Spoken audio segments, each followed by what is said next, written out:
कंबरदुखीचं आणि एक सगळ्यात महत्त्वाचं कारण आहे ते म्हणजे लठ्ठपणा, ओबेसिटी किंवा स्थूलपणा.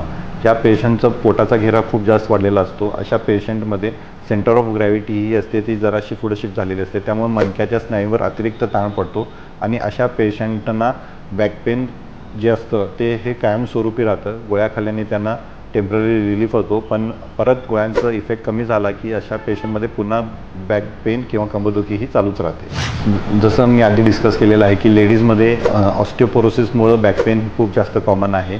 तर अशा स्त्रियांना नियमितपणे हे कॅल्शियम, विटॅमिन डी सप्लिमेंटेशन आणि योग्य असे व्यायाम हे नियमित केले गेले पाहिजेत. बऱ्याचदा असं लक्षात येतं की पेशंट गोळ्या घेतात किंवा फिजिओथेरपी करून घेतात आणि एकदा पेन कमी झालं की ते पुन्हा व्यायामकडं दुर्लक्ष करतात.